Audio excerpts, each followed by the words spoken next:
কিবোর্ডে খটখট আওয়াজ করে আঙুল নৃত্য করছে নিরুপমা শেখের। একের পর এক জব সাইট, অ্যাপ, অনলাইন বিজ্ঞাপন ঘাটছে, কিন্তু কোনো জব অফারই পছন্দ হচ্ছে না। কোনোটায় শিডিউল মেনটেন হবে না, তো কোনোটায় বেতন কম। ঘাটতে ঘাটতে যখন হাল ছেড়ে দিবে ভাবল, ঠিক তখন একটা বিজ্ঞাপনে চোখ আটকে গেল। মাসে 50,000 টাকা বেতন, নাইট শিফট, বিকাল 5টা থেকে রাত 12টা পর্যন্ত।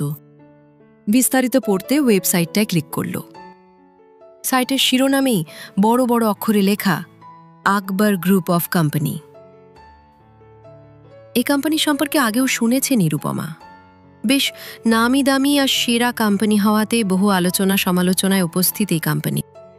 বিশেষ করে কোম্পানির নতুন সিইও আকবর রুদ্রপ্রতাপকে নিয়ে সোশ্যাল মিডিয়া সহ নিউজ প্ল্যাটফর্মে বেশ চর্চা হয়। সুদর্শন তবে রগচটা, একরোখা আর নিষ্ঠুরতায় বেশ পরিচিতি আছে লোকটার। অনেকে আবার সুইট ফেসড মনস্টার নামে আখ্যায়িত করে তাকে। নিরুপমা অবশ্য এসবে ধার ধারে না। ও শুধু একটা কোম্পানিতে চাকরি করে নিজের লাখপতি বাবাকে দেখিয়ে দিতে চায়, প্রমাণ করতে চায় যে সে অক্ষম বা অযোগ্য নয়। ওয়েবসাইটটা ঘাটতে ঘাটতে শেষের দিকে কিছু রুলস চোখে পড়ল, লাল বর্ণে লেখা মাস্ট ফলো। প্রথম রুলটা পড়েই আহাম্মক বনে গেল Nirupama. Women's are not allowed. মানে কি? এই যুগেও কেউ লিঙ্গ বৈষম্যতা করে নাকি? এই কেমন অসভ্যতা! মেজাজ হারালো নিরুপমা। ওয়েবসাইটের কমেন্ট বক্সে গিয়ে লিখল, we don't support gender inequality, fuck this job and bloody company. অ্যালার্মের আওয়াজে ঘুম ছুটে গেল রুদ্রর। দানবাকৃতির লম্বা হাত বাড়িয়ে অ্যালার্ম বন্ধ করল। উবু হয়ে শুয়ে থেকেই বালিশের পাশ থেকে ফোন তুলে দেখল সকাল 7:30। বেশ কয়েকটা কল এবং মেসেজও দৃশ্যমান। তার মধ্যে বাবা নামের শেপ করা নম্বরটা ডিয়াল করল। কয়েকবার রিং হতেই কলটা রিসিভ হল। ওপাশ থেকে আকবর মোস্তফা সাহেবের কণ্ঠস্বর ভেসে এলো। হ্যালো, কোথায় আছো? প্রতাপ ভিলায়। ঘুমু ঘুমু ভারী কণ্ঠে জবাব দিল রুদ্র। দ্রুত বাড়ি ফিরো, কথা আছে তোমার সাথে। এখন আসতে পারবো না, অফিস শেষে সন্ধ্যায় আসবো। কথা শেষে ফোন ডিসকানেক্ট করে বেডে রাখল। 5 মিনিট পরে উঠে বসল। গায়ের উপর থেকে সাদা কমফোর্টারটা সরিয়ে দৃশ্যমান করল ফকফকে সাদা ফুলে ফেপে ওঠা পেটানো বুক আর প্রশস্ত কাঁধ। পেটের দিকে 6 প্যাকের উঁচু নিচু খাঁজ সুস্পষ্ট। নাভির বাম পাশেই একটা মনস্টারের ট্যাটু। পরনে গ্রে কালারের ট্রাউজার। ধীরে সুস্থে ওয়াশরুমের দিকে এগলো। রেগুলার রুটিন অনুযায়ী দাঁত ব্রাশ করে শাওয়ার শেষে টাওয়াল পেঁচিয়ে ক্লজেটের দিকে পা বাড়ালো। ব্ল্যাক সিল্কের শার্ট আর বুটকাট জিন্স পরে নিল। আন্ডারকাট করা চুলের ভাঁজে লম্বা আঙুলগুলো গলিয়ে সেট করে নিল। পারফিউম ছিটালো। ক্লজেট থেকে বেরিয়ে এসে কেবিনেট হাতে কয়েকটা ডেবিট কার্ড আর গোল্ড কার্ড ওয়ালেটে ঢুকিয়ে প্যান্টের পেছন পকেটে রাখল। বেডের ওপর থেকে মোবাইলটা নিয়ে গোট গোট করে বেরিয়ে লিফটে উঠে গ্রাউন্ড ফ্লোরের বাটন প্রেস করল। পার্কিং এরিয়া থেকে কালো তকতকে বিএমডাব্লিউ কারটায় ড্রাইভিং সিটে বসে দক্ষ হাতে স্টিয়ারিং ঘুরিয়ে নিজ গন্তব্যে ছুটল। কলেজ কোচিং সবশেষে ক্লান্ত পরিশ্রান্ত শরীরটা টেনে হিঁচুড়ে বেডরুমে নিয়ে আসলো তরুণী। হেয়ার ব্যান্ডটা এক টানে খুলে বাঁধাহীন করল কোমর সমান সিল্কি চুলগুলো। সারাদিন ঝুটি করে রাখার দরুন স্কাল্পে চিন চিন ব্যথ অনুভূত হচ্ছে। ধপাস করে এক লাফে বিছানায় গা এলিয়ে দিয়ে চোখ বুজে ফেলল ক্লান্ত নূপুর চৌধুরী। বড় এক দীর্ঘশ্বাস ছাড়ল। প্রতিদিনের তুলনায় আজ একটু বেশি ক্লান্ত লাগছে। কিছুক্ষণ ঘুমালে ভালো হয়, যেই ভাবা সেই কাজ। চিত হয়ে শুয়ে এসি টেম্পারেচার কমিয়ে ঘুমের প্রস্তুতি নিল। সেই মুহূর্তেই ঘর কাঁপিয়ে বেজে উঠল ওর মুঠোফোনটা। বিরক্তিতে ঘুমিয়ে উঠল নূপুর। কপালে গুনে গুনে 4টা ভাঁজ পড়ল। ফোন হাতে নিয়ে দেখল নিরুপমা শেখ। নামটা বড় বড় অক্ষরে ভেসে উঠেছে। ফোন রিসিভ করে খ্যাক করে উঠল নূপুর। আমার শান্তি কি তোর কোনো কালই সহ্য হয় না? এমন খ্যাট খ্যাট করছিস কেন? তো কি গান ধরবো? সারাদিন এত পরিশ্রমের পর মাত্র বিছানায় গাটা এলিয়ে দিলাম ঘুমাবো বলে, ব্যাস ঘুমের টেরোটা বাজাতে তোর তলব। নিজে তো কলেজে যাসনি, তাই শান্তিতে আছিস। তা আমাকেও একটু শান্তি দে। তোকে কি আমি ঘুমাতে নিষেধ করেছি নাকি? ঘুমাস, কিন্তু তার আগে আমার কথাটা শোন। তাড়াতাড়ি পোলাবে মুক্তি দে প্লিজ। শোন, কালকে না আমি অনেকগুলো জব সাইট অ্যাপ বিজ্ঞাপন চষে ফেলেছি, একটাও জুৎসেই জব পেলাম না। এইদিকে তোর মামা উঠতে বসতে আমায় খোটা দিচ্ছে। এখন আমি কি করব?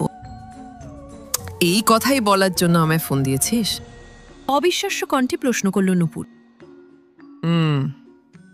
এখন বল না কি করব। কচু গাছের সাথে গলায় দড়ি দিয়ে পটল তোল। নিরুপমাকে প্রতিউত্তর করার সুযোগ না দিয়েই খট করে মোবাইলটা কেটে দিল নূপুর। রাগে দুঃখে ফুসফুস করল। কন্ট্যাক্ট লিস্টে গিয়ে নিরুপমার নাম্বার পেইন ইন অ্যাস নামে রিসেভ করল। তারপর সাউন্ড মিউট করে বিছানার একপাশে অযত্নে ফোনটা ছুঁড়ে ফেলে। দ্রুত হস্তে কমফোর্টারটা গায়ে জড়িয়ে ঘুমে সাগরে তলিয়ে গেল। ডাইনিং টেবিলে চেয়ার টেনে বসল নূপুর। ফুলো ফুলো গোলাপি চোখের পাতা পিটপিট করল। টেবিলে খাবারের সমাহার দেখে খুশি হয়ে গেল। খাওয়া দাওয়া করতে বেশ ভালোবাসে কিনা। মামনি, তোমায় ক্লান্ত দেখাচ্ছে কেন? শরীর ঠিক আছে তো? আফতাব চৌধুরীর চিন্তিত কণ্ঠস্বর। মেয়েকে চোখে হারান তিনি। পুরো দুনিয়া একদিকে আর মেয়ে অন্যদিকে।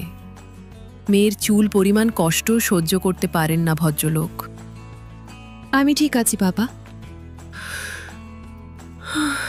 অতিরিক্ত ঘুমিয়েছি তাই এমন দেখাচ্ছে। মেয়ের পাতে ইলিশ মাছের বড় টুকরোটা তুলে দিলেন আফতাব চৌধুরী। তুমি যে পরিমাণ খাচ্ছ সেই পরিমাণ খাওয়া দাওয়া করছো না আজকাল। এভাবে চললে অসুস্থ হয়ে পড়বে আম্মু। অতঃপর রুকায়া চৌধুরীর উদ্দেশ্যে বললেন, কাল সন্ধ্যায় একটা গুরুত্বপূর্ণ দাওয়াত আছে, তুমি রেডি থেকে আর নূপুরকেও রেডি রেখো। এই ইনভিটেশনটা অ্যাটেন্ড করা জরুরি। গ্লাসে পানি ঢালতে ঢালতে রুকাইয়া চৌধুরী প্রশ্ন করলেন, কি ইনভাইট করেছে? আকবর মোস্তফা, আকবর কোম্পানির প্রাক্তন মালিক। ওনার ছেলে আকবর রুদ্রপ্রতাপও উপস্থিত থাকবে সেখানে। সুতরাং বুঝতেই পারছ ব্যাপারটা কতটা ইম্পর্ট্যান্ট। মাথা দুলিয়ে সম্মতি জানালেন রুকাইয়া চৌধুরী। তুমি চিন্তা করো না, আমরা রেডি থাকব। আই টোল্ড ইউ, বাবা বিয়ে করা, মেয়ে মানুষের সাথে সবকিছু শেয়ার করা, এসব বংচং আমার দ্বারা হবে না। বিশাল আলিশান লিভিং রুমে রুদ্রের ভারী কণ্ঠটা বাজ পড়ার মতোই শোনাল। শান্ত গভীর সমুদ্রের ন্যায় চোখ জোড়াতে আজ যেন অগ্নিস্ফুলিঙ্গ দৃশ্যমান। রাগের তোপে শুভ্র মুক্তা লাল বর্ণ ধারণ করেছে। চোয়াল শক্ত করে তাকিয়েছে তার বাবার দিকে। আকবর মুস্তফা ছেলের এহেন হুঙ্কার আর রাগের জন্য প্রস্তুত ছিলেন। ছেলেকে বোঝানোর চেষ্টা করলেন, কাম ডাউন মাই বয়। তুমি আমার কথাটা তো আগে শুনো। আফতাবকে তো তুমি চিনোই, আমার কলেজ জীবনের বেস্ট ফ্রেন্ড। ওকে আমি অলরেডি বলে রেখেছি যে আমার ছেলে পছন্দ না করলে ক্যান্সেল, আর এক ওয়ার্ডও আগাবো না।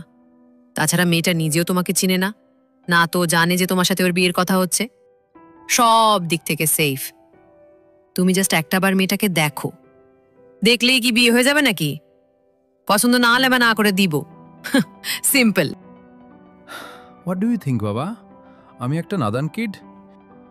এর আগের বারও তুমি একটা মেয়েকে দেখিয়ে সেম কথা বলেছিলে, কিন্তু আমি রিজেক্ট করার পরও ওটাকে বিয়ে করার জন্য আমাকে তুমি ইমোশনালি ব্ল্যাকমেল থেকে শুরু আরো কত কি করেছিলে। এইবার তুমি মেয়েকে একদম সামনাসামনি দেখে ওর গাদিনকে নিজের মতামত জানিয়ে দিও। আমি কোনো বাধা বিপত্তি সৃষ্টি করব না, প্রমিস। আমার একটা কন্ডিশন আছে। কি কন্ডিশন? এই ডেটটা লাস্ট। এরপর ফার্দার তুমি কোনো প্রকার ডেটের কথা মুখেও তুলবে না।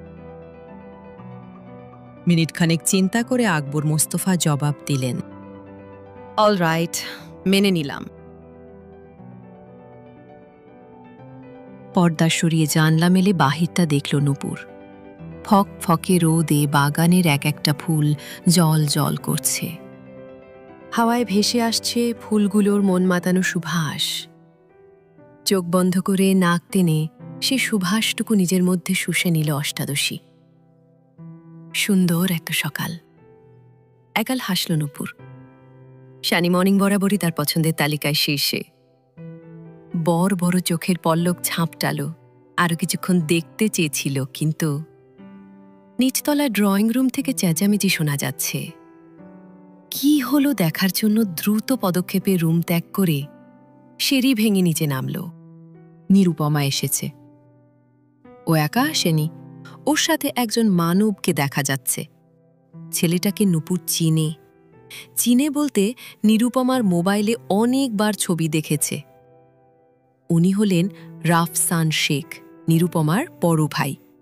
বেশ লম্বা চওড়া সুদর্শন এক যুবক। কফি কালার শার্ট, কালো প্যান্টে ইন করে পরা, চুলগুলো সাইড পার্ট করে স্যাট করা, ঠোঁট পাকিয়ে রহস্যময় হেসে নূপুরকেই দেখছিল। রাফু, বাবা, বাংলাদেশে কবে এলি তুই? আমাকে বলিসনি কেন? গতকাল রাতেই ল্যান্ড করেছি। বললে কি আর এইভাবে তোমাদের চমকে দিতে পারতাম? নিরুপমা তার প্রিয় ভাইয়াকে পেয়ে খুবই উত্তেজিত। আল্লাহ, ফুপি জানো, মাঝরাতে হঠাৎ কলিং বেলের আওয়াজ পেয়ে আব্বু দরজা খুলে চিল্লাচিল্লি শুরু করে দিল। আব্বুর আওয়াজে আমি আর আম্মু ড্রয়িং রুমে এসে দেখি রাফসান ভাইয়া দাঁড়িয়ে আছে।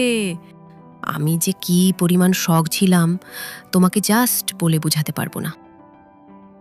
একত্রে হেসে উঠলেন নিরুপমা আর রুকাইয়া চৌধুরী।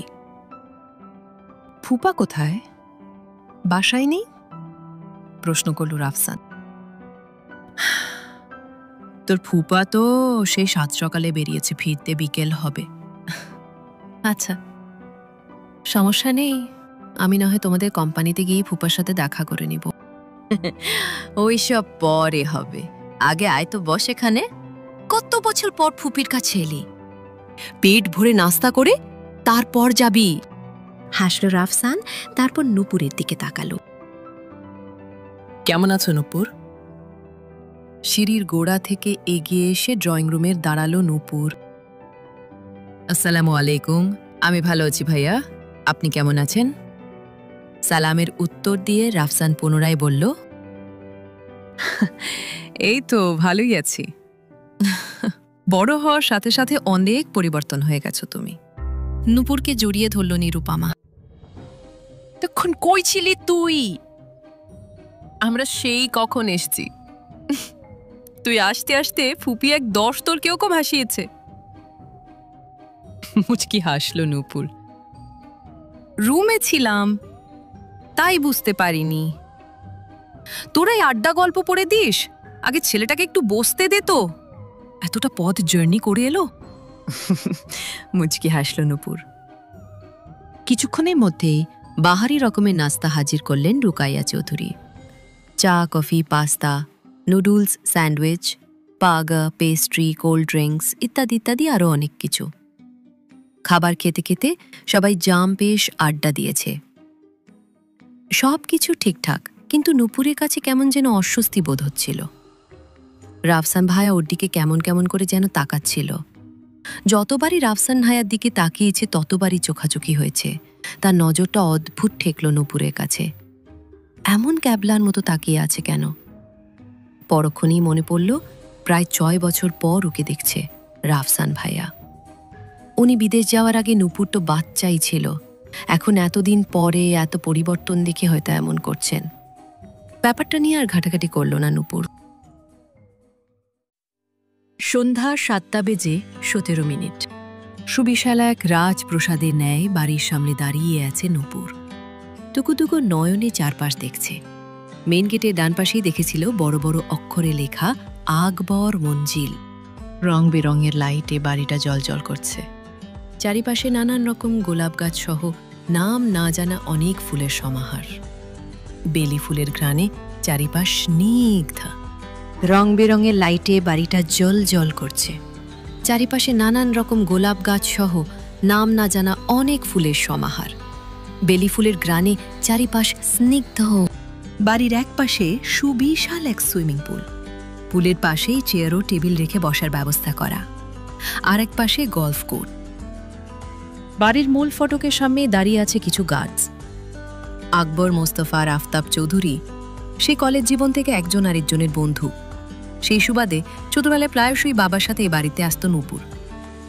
মোস্তফা সাহেবের স্ত্রীর সাথে ডিভোর্সের পর থেকে তেমন একটা আশা হয়নি। বাড়িটা এখনো আগের মতোই রাজকীয়, সুন্দর। চলো মামনি। মেয়েকে আগলে নিয়ে বাড়িতে প্রবেশ করলেন রুকাইয়া চৌধুরী আর আফতাব চৌধুরী। আরে রে রে রে রে, আফতাব, কেমন আছিস বন্ধু? কতদিন পর দেখা হচ্ছে বলতো? আফতাব সাহেবকে জড়িয়ে ধরলেন মোজাম্মেল সাহেব। আলহামদুলিল্লাহ ভালো আছি। তুই কেমন আছিস? নাটক করিস না আর, 4-5 দিন আগেই তো তোর সাথে দেখা হলো। করে হেসে উঠলেন দি বন্ধু। আসসালামু আলাইকুম ভাবি, কেমন আছেন? রুকাইয়া চৌধুরীর উদ্দেশ্যে বললে উঠলেন মুস্তফা সাহেব। সালামের উত্তর দিলেন রুকাইয়া চৌধুরী, তারপর বললেন, জি ভাইজান, আল্লাহর রহমতে ভালোই আছি। আপনি কেমন আছেন? আমি তো সব সময় ভালো থাকি। আপনাদেরকে পেয়ে আরো ভালো হয়ে গেলাম। কথাখানা শেষ করে রুকায়া বেগমের পাশে কাচুমাচু হয়ে দাঁড়িয়ে থাকা নূপুরের দিকে তাকালেন মোস্তফা সাহেব। এই বুঝি আমার নূপুর মামনি? আসসালামু আলাইকুম আঙ্কেল। কোমল কণ্ঠে সালাম জানালো নূপুর। ওয়ালাইকুম আসসালাম। এদিকে আসো মা, আমার কাছে আসো। মুস্তাফা সাহেবের আদেশ পালন করে এগিয়ে গেল নূপুর। ওর মাথার ওপর হাত বুলিয়ে মুস্তাফা সাহেব আফতাব সাহেবের উদ্দেশ্যে বললেন, মাশাল্লাহ মাশাল্লাহ। কি রে আফতাব, তোর মেয়ে তো আস্ত একটা লক্ষ্মী পরী। তারপর নূপুরকে উদ্দেশ্য করে প্রশ্ন করলেন, কেমন আছো তুমি মামুনি? জি আঙ্কেল, ভালো আছি। আপনি কেমন আছেন? তোমাকে দেখে ভালো না হয়ে থাকতে পারি। মোস্তফা সাহেব মিষ্টভাষী। ওনার কথায় একগাল হাসল নূপুর। তোদেরকে আমি দাঁড় করিয়েই রেখেছি। আয় আয় বস। চায়ের কাপে চুমুক বসাতে বসাতে আড্ডা জমেছে। নূপুর চুপচাপ বসে বিস্কিট খাচ্ছে। ওর এখানে বলার বা করার কিছুই নেই। নূপুর মামুনি, তুমি কিছু খাচ্ছ না কেন? ভালো লাগছেন না? না না আঙ্কেল, খাচ্ছি তো। কিরে, রুদ্রকে কোথাও দেখছি না যে। কোথায় ও? কাপ হাতে প্রশ্ন করলেন আফতাব সাহেব। ওই তো 5-10 মিনিটের মধ্যে চলে আসবে। বুঝতেই পারছিস, পুরো কোম্পানির দায়িত্বটা ওর উপরে। আমি তো এখন শুধু শুয়ে বসে সময় কাটাই। এত কাজের চাপ, তাই একটু লেট হয়ে গেছে। ওনাদের কথার মাঝখানেই দরজা কাছ থেকে এক গম্ভীর শিরদাঁড়া কাঁপানো আওয়াজ ভেসে এলো। আসসালামু আলাইকুম। রাস্তায় অনেক ট্রাফিক ছিল, তাই দেরি হয়ে গেছে। অনুভূতিহীন গমগমে এক পুরুষালী কণ্ঠে বুক কেঁপে উঠল নূপুরের। ঘাড় ঘুরিয়ে লোকটাকে দেখার সাহস পেল না। ওয়ালাইকুম সালাম। আরে রুদ্র বাবা, কেমন আছো? কতদিন পরে দেখছি তোমায়। উৎফুল্লর কণ্ঠে বলে উঠলেন আফতাব সাহেব। ওনার কথাতে নূপুর বুঝতে পারল এই লোকটাই আকবর রুদ্রপ্রতাপ, মানে মোস্তফা আঙ্কেলের একমাত্র ছেলে। বরাবরের মতোই অকুণ্ঠ ভঙ্গিতে বড় বড় পা ফেলে একটা সিঙ্গেল সোফা দখল করে বসে বলবান কণ্ঠে জবাব দিল রুদ্র। আলহামদুলিল্লাহ ভালো আছি। আপনারা কেমন আছেন? রুকাইয়া চৌধুরী আর আহনাফ চৌধুরীর সাথে কুশল বিনিময় করার সময় একটি বারের জন্য নূপুরের দিকে ফিরে তাকায়নি রগচটা রুদ্র। রুকাইয়া মেয়েকে কনুই দিয়ে খোঁচা মেরে ইশারা করলেন রুদ্রকে সালাম দিয়ে ভালো মন্দ জিজ্ঞেস করার জন্য। মায়ের আদেশ পালন করে রুদ্রের উদ্দেশ্যে সালাম দিল নূপুর। আসসালামু আলাইকুম ভাইয়া, ভালো আছেন? মেঝে থেকে তাকে এই কথাটাও উগলে দিল নূপুর। ওর কেন জানি এই লোকটাকে ভয় করছে। একটা ঋণে মেয়েলি কণ্ঠ ভেসে এলো রুদ্রের কর্ণকুহরে। না চাইতেও চোখ উঠিয়ে তাকালো কণ্ঠের মালকিনের দিকে। আর ব্যাস, রুদ্রের মনে হলো জীবনে এই প্রথম তার পৃথিবী থমকে গেছে। রুদ্রের সামনেই একটা সেন্টার টেবিল, আর টেবিলের অপর পাশে গুটিসুটি মেরে বসে আছে এক অপরূপা। তার ছোটখাটো গাত্রে জড়িয়ে আছে হালকা গোলাপি রাঙ্গা জর্জেটের শাড়ি। সিল্কি চুলে মোটা স্বাস্থ্যবান বেনিটা ডান কাঁধ পিছলে কোলের উপর পড়ে আছে। কপালে আর কানের পাশে কিছু ছোট ছোট চুল বাঁধন হারা হয়ে এলোপাথারি উঠছে। গোলাপি রাঙ্গা ভরাট গাল আর কম্পিত ওষ্ঠজোড়া যেন রুদ্রকে টানছে। রুদ্রের কাছে এই মুহূর্তে নূপুরকে বাগানের সদ্য ফোটা গোলাপের মতো ঠকছে। মা তাল মনে হচ্ছে নিজেকে, নেশা চড়ে যাচ্ছে যেন। এই সেই রমণী নূপুর চৌধুরী, আফতাব চৌধুরীর একমাত্র মেয়ে, যার সাথে তার বিয়ের কথা হচ্ছে। রুদ্র তাকিয়ে আছে, কিছুতেই দৃষ্টি সরাতে পারছে না। হারিয়ে যাচ্ছে কোনো এক অতল গহ্বরে, যেখানে শুধু রুদ্র আর তার নূপুরের বসবাস। নূপুর হাঁসফাঁস করছে, নার্ভাস লাগছে ওর। রুদ্র নিশ্চুপ। সালামের উত্তর তো দূর, একটা রাও করছে না। মেঝে থেকে দৃষ্টি উঠিয়ে রুদ্রের দিকে এক পলক তাকালো ওর অভিব্যক্তি বোঝার জন্য, আর সাথে সাথে ভয়ে জমে গেল। ওই কেন তাকিয়ে আছে লোকটা? এখনই যেন উঠে এসে কাঁচা চিবিয়ে খাবে ওকে। লোকটা কি রেগে আছে? নূপুর কি কোনো অন্যায় বা বেফাস কিছু বলে ফেলেছে? চোখ সরিয়ে নিল নূপুর, এলোমেলো দৃষ্টি ফেলল চারিপাশে। দুই হাত একত্র করে কচলাতে লাগল। শ্বাসরুদ্ধ হয়ে আসছে যেন, কলিজাটা ভয়ে শুকিয়ে গেছে। পিপাসা মেটাতে হাত বাড়িয়ে গ্লাস উঠিয়ে ঢক ঢক করে পানি গিলল। নূপুরের নার্ভাসনেস দেখে বাঁকা হাসল রুদ্র। এই পিচ্চিটাকে বেশ মনে ধরেছে তার। নূপুরকে তার চাই, যে কোনো মূল্যেই হোক, চাই চাই। এইদিকে রুদ্রের হাব ভাব দেখে ঠোঁট টিপে হাসছেন মোস্তফা সাহেব। তার লাগামহীন ছেলেটা যে এবার ভালো মতোই ফেসেছে তা বেশ বুঝতে পারছেন ভদ্রলোক। রুকাইয়া আর আফতাব সাহেব চোখাচোখি করলেন। দুইজনই মিটিমিটি হাসছেন।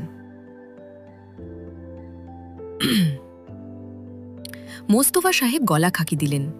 ছেলেকে খোঁচা মেরে বললেন, বাবা রুদ্র, দুনিয়াতে আছো তো বাবা, নাকি মহাকাশে পাড়ি দিয়েছ? রুদ্র নির্বিকার, কোনো হেলদোল নেই। আগের মতোই বসে চোখ দিয়ে নূপুরকে গিলে খাচ্ছে। আফতাব সাহেবের পাঞ্জাবির এক কোণা টেনে কণ্ঠখাদে নামিয়ে ফিসফিস করে বলল, বাবা, আমার সাফোকেশন হচ্ছে, একটু বাইরে যাই। মেয়ের কথায় শব্দ করে হেসে উঠলেন আফতাব চৌধুরী। অতঃপর মোস্তফা সাহেবের উদ্দেশ্যে বললেন, মোস্তফা, তোর বাগানে বেশ কয়েক জাতের ফুল দেখেছিলাম। আমার মেয়েটা আবার ফুল বড্ড ভালোবাসে। তোর অনুমতি থাকলেও একটু বাগান থেকে ঘুরে আসতো। অনুমতির কি আছে নূপুর আম্মু, তোমার যেখানে ইচ্ছা সেইখানে ঘুরে আসো, নিজের বাড়ি মনে করো, ঠিক আছে? ঘাড় কাত করে সম্মতি জানালো নূপুর। তারপর ছোট ছোট পায়ে দ্রুত হেঁটে বেরিয়ে গেল বাগানের দিকে। চোখে চোখে কথা সেরে নিলেন আফতাব সাহেব আর মোস্তফা সাহেব। অতঃপর হলকা কেশে গলা পরিষ্কার করলেন আফতাব। রুদ্রের দিকে তাকিয়ে ডেকে উঠলেন, রুদ্র? নূপুরের যাওয়ার পানেই তাকিয়েছিল রুদ্র। আফতাব সাহেবের ডাকে তরাগ করে ওনার দিকে তাকাল। অতঃপর ঠোঁট কামড়ে হেসে নিরেট কণ্ঠে জবাব দিল, জি বলুন শ্বশুর আব্বা। ড্রয়িং রুমে বোমা ফাটল যেন। তাজ্জব বনে রুদ্রের দিকে তাকিয়ে আছেন রুকাইয়া, আফতাব আর মোস্তফা। শ্বশুর আব্বা? রুদ্র কি আফতাব সাহেবকে এইমাত্র শ্বশুর আব্বা বলে সম্বোধন করল? ঠিক শুনেছে তো তারা? কি কি বললে তুমি? মোস্তফা সাহেবের অবিশ্বাস্য কণ্ঠ। যেটা আপনারা শুনেছেন। মাশাল্লাহ মাশাল্লাহ, আলহামদুলিল্লাহ, মুবারক হো বন্ধু। মোস্তফা সাহেব আর আফতাব সাহেব একজন আরেকজনকে জড়িয়ে ধরলেন। ফেটে পড়েছেন দুই বন্ধু। খুশিতে মোস্তফা সাহেবের কলিজা উড়ে যাচ্ছে। ভদ্রলোক মনে মনে সিদ্ধান্তই নিয়ে ফেলেছেন, মেহমান যাওয়ার পর উনি দরজা লাগিয়ে বেডরুমে লুঙ্গি ডান্স করবেন। রুকাইয়া বেগম মিষ্টিমুখ করছেন। খুশির বন্যায় ভেসে যাচ্ছে তিনজন। রুদ্রের দিকে কারোর খেয়াল নেই। তারা এখন সেলিব্রেশনে ব্যস্ত। রুদ্র উঠে দাঁড়ালো। ক্রূর হেসে বাগানের দিকে হেঁটে গেল, ঠিক যে দিকটায় নূপুর গেছে। শিউলি ফুলের সুভাষ মিশ্রিত আলতো বাতাস এসে ছুঁয়ে যাচ্ছে নূপুরের মসৃণ গাল। মুখ উঁচু করে আবেশে দু চোখের পাতা বন্ধ করল অষ্টাদশী। বুক ভর্তি করে শ্বাস টেনে নিল। পাশেই একটা গোলাপ গাছ থেকে মোটা তাজা লাল গোলাপ ছিঁড়ে কানের পাশে চুলে গুজে নিল। পুরো বাগান জুড়ে গোলাপ, বেলি, গাঁদা, রজনীগন্ধা, সূর্যমুখী, ডালিয়া, লিলি ইত্যাদি সহ চেনা অচেনা বিভিন্ন ফুলের সমাহার। বাগানের একদম শেষ সীমানায় মাথা উঁচু করে নির্ভীক সৈন্যের ন্যায় দাঁড়িয়ে আছে শিউলি গাছটা। শিউলি গাছের দিকেই একধানে তাকিয়ে আছে নূপুর। ধ্যান ভাঙে ফোনের আওয়াজে। নিরুপমা কল করেছে। হ্যাঁ নিরু, বল।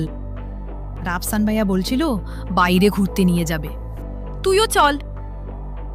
না রে, আমি যেতে পারবো না এখন। কেন পারবি না? আমরা চৌধুরী বাড়ি আসছি তোকে নিয়ে যেতে। এসে লাভ নেই, বাড়ি খালি, আমরা এখন বাইরে। বাইরে কোথায়? হ্যাঁ, একটা দাওয়াতে বাবার বন্ধুর বাড়ি আকবর মঞ্জিলে আসছি। কি? নিরুপমার হঠাৎ চিৎকারে ভরকে গেল নূপুর। চেঁচাচ্ছিস কেন? কি সমস্যা? জানু, সমস্যা আমার না তোমার হবে যদি ওই বাড়িতে পিলপিল করতে করতে তুমি কোনোভাবে সুইট ফেসড মনস্টারের সামনে পড়ো। মানে কিসব মনস্টার ফনস্টার বলছিস? তুই কিছু জানিস না? আকবর মোস্তফার একমাত্র ছেলে আকবর রুদ্র প্রতাপ তো 1 নম্বরের বজ্জাত। রকচটা, বেপরোয়া, অসভ্য, বদমেজাজি, নিষ্ঠুর ইত্যাদি ইত্যাদি কত রকমের সমালোচনা আছে ওই লোককে ঘিরে।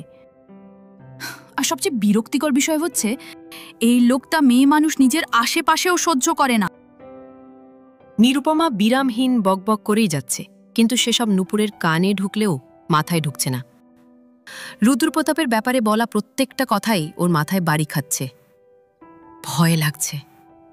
সে মেয়ে মানুষ পছন্দ করে না সেজন্যই কি তখন নূপুরের সালামে উত্তর করেনি, উল্টো থম মেরে তাকিয়ে থেকে ওকে ভস্ম করে দিচ্ছিল? তার মানে তখন লোকটা সত্যিই রেগেছিল ওর ওপর। হায় হায়, তাহলে তো এই লোকের সামনে পড়া যাবে না আর। নিরুপমা যেভাবে ওনার বর্ণনা দিচ্ছে, দেখা গেল রেগে ওকে শেষে থাপ্পড় টাপ্পড়ে না মেরে বসে কোনো মতে ফোন কেটে এখান থেকে কেটে পড়ার প্রস্তুতি নিচ্ছিল। ঠিক ওই মুহূর্তেই পেছন থেকে একটা গমগমে আওয়াজ ভেসে এলো। আই থিঙ্ক অনুমতি ছাড়া গাছের ফুল ছেঁড়া অভদ্রতা, ইজন্ট ইট? নূপুরের শিরদাঁড়ায় ঠান্ডা স্রোত বয়ে গেল। হাত পা ঘামতে লাগলো, গলা শুকিয়ে কাঠ। তাপতে লাগলো ওর নাজুক কায়া। কথায় আছে, যেখানে বাঘের ভয় সেখানেই সন্ধ্যা হয়।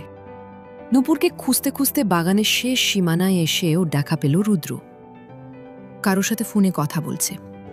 আরও একটু এগিয়ে গেল। নূপুরের শাড়ির আঁচল মাটি ছুঁয়ে আছে। বাঁধনহারা হয়ে ঘাড়ে গড়াগড়ি খাচ্ছে কিছু চুল, পিঠে কুচকুচে একটা তিল। শাড়ির আঁচল বেখেয়ালিভাবে সরে যাওয়াতে ওর শুভ্র কোমরের কিছুটা অংশ দৃশ্যমান। ওর এই রূপে রুদ্র যেন নিজের বিনাশ দেখতে পাচ্ছে। ওকে টেনে বুকে ফেলে পিষে ফেলতে মন চাইছে খুব। কোমরের দৃশ্যমান অংশে ঠোঁট ছুঁয়ে দিতে মন চাইছে।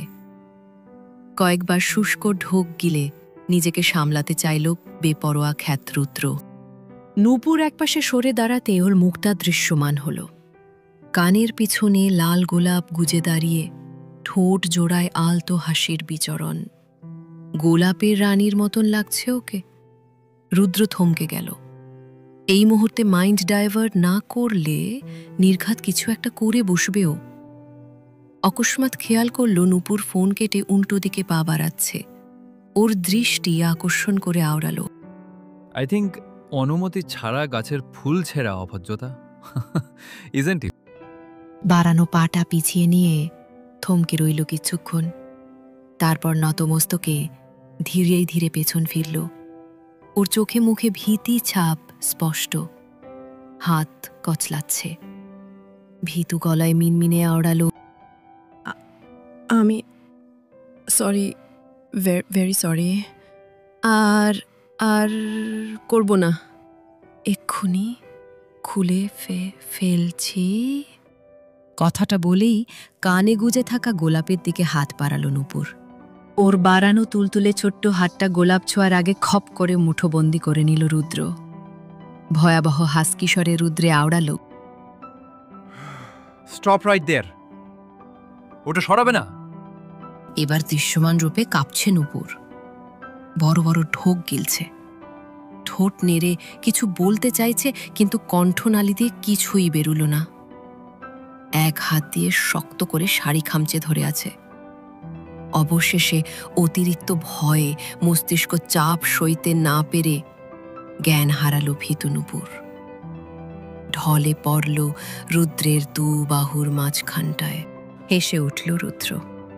নিজের দানবাকৃতির এক হাতের সাহায্য জড়িয়ে নিল ওর নমনীয় ছোট্ট শরীরটাকে।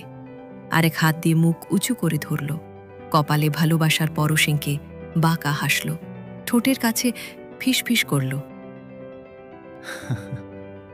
এত ভয় পেলে কিভাবে হবে জান? সারাটা জীবন তো আমার সাথেই থাকবে।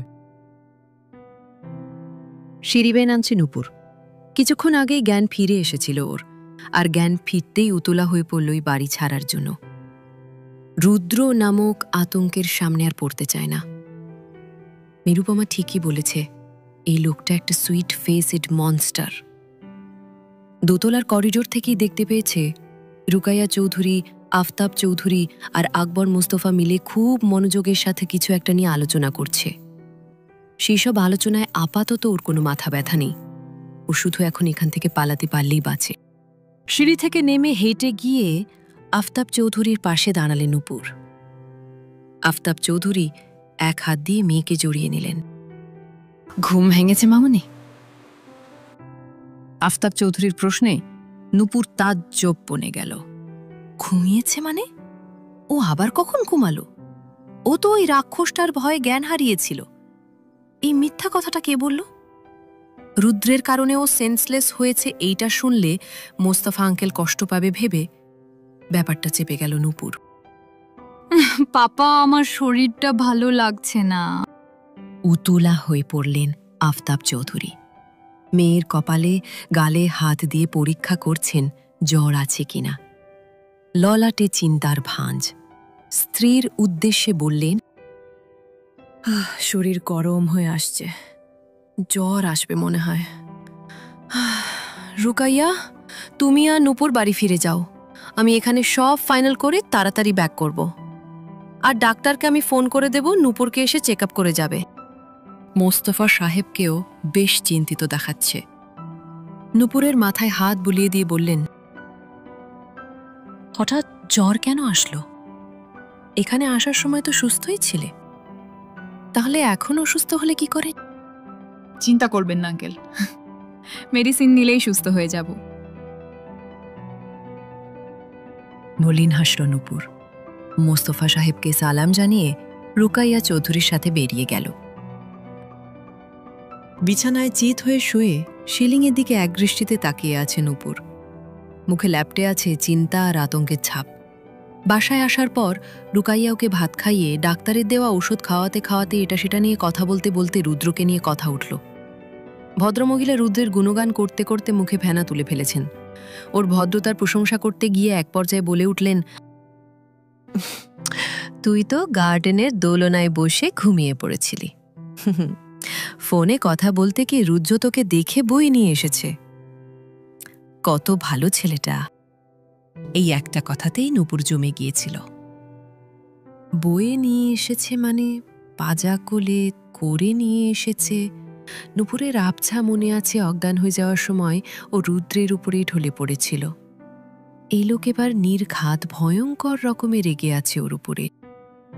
কিন্তু লোকটা ওকে কোলে কেন নিল? মেয়ে মানুষ তো সহ্যই করতে পারেন না।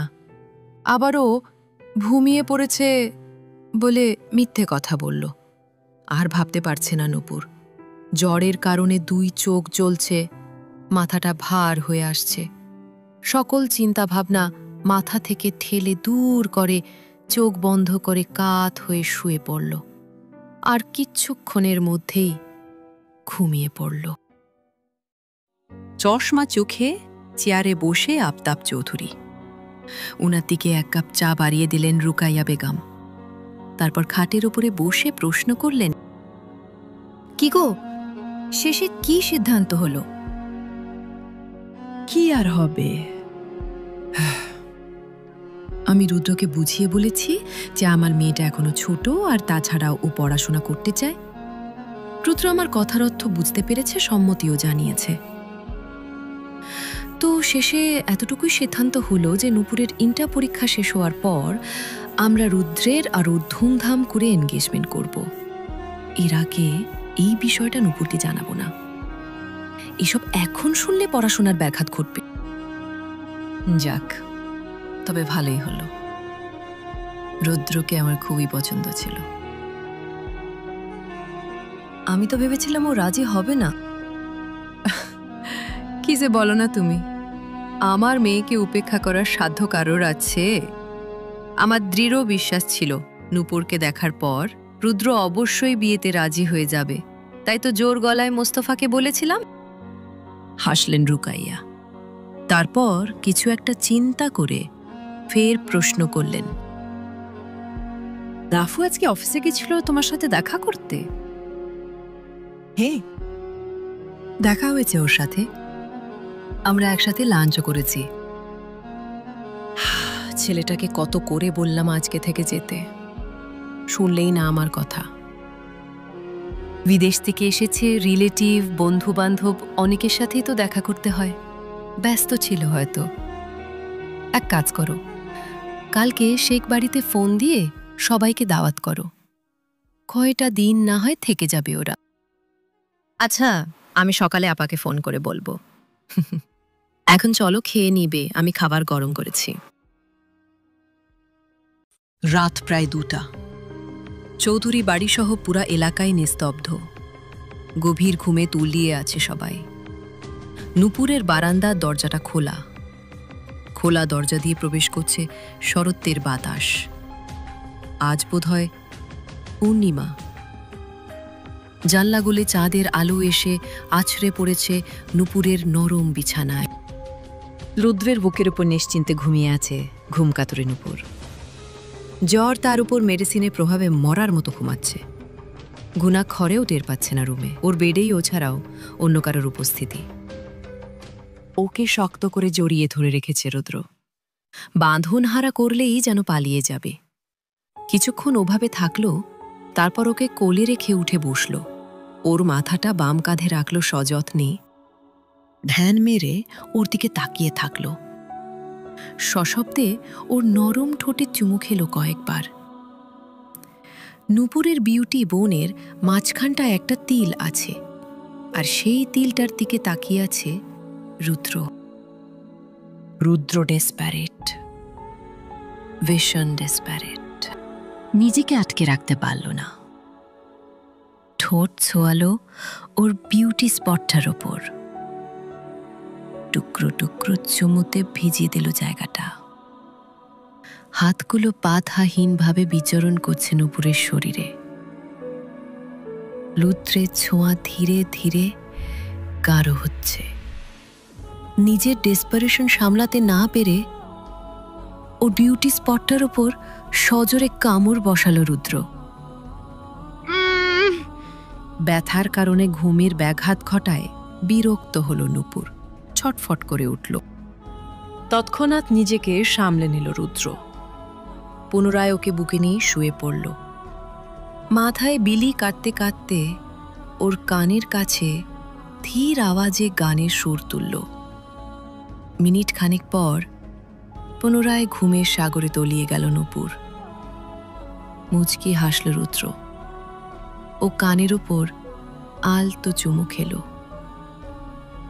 গলায় কোমরে দেওয়া জায়গাটা ইতিমধ্যে লাল বর্ণ ধারণ করেছে, আর তা দেখে বাঁকা হাসল রুদ্র। ওর কানে ফিসফিস করল। My mark suits you really well. একদিন সজ্ঞানে তোমার সমস্ত কায়া আমার চিহ্নে চিহ্নিত করব। ব্যাস একটু অপেক্ষা করতে হবে। টিল দেন লুকোচুরি খেলা যাক। আরও ঘণ্টাখানেক ওকে দেখে কাটিয়ে দিল রুদ্র। তারপর ওকে বুকে রেখে ঘুমিয়ে পড়ল। সকাল ভোরে কেউ ওঠার আগেই বারান্দার সাহায্যে রুম ত্যাগ করল। দুপুর ঘুম থেকে উঠেছে 10টা বাজে। কলেজ কিংবা কোচিং কোথাও যাবে না সে। গতকাল রাতে ও রুমে এসেই আফতাব সাহেব কড়া হুকুম জানিয়ে গেছেন আজকে নূপুর রেস্ট করবে। বাবার উপর নূপুর কখনোই কথা বলতে পারে না, তাই মেনে নিয়েছে। রুকাইয়া চৌধুরী ইতিমধ্যেই কয়েকবার দরজায় টোকা দিয়ে গেছেন নাস্তার জন্য। আলছে ভঙ্গিমায় বিছানা ছেড়ে বাথরুমে গেল। ব্রাশের পেস্ট লাগিয়ে আয়নার দিকে তাকিয়ে চমকে গেল। ওর গলায় কালছিটে একটা চিহ্ন। এটা কোথা থেকে আসলো? কালকে ঘুমানোর আগেও তো দেখেনি। রাতারাতি এমন কি করে হলো?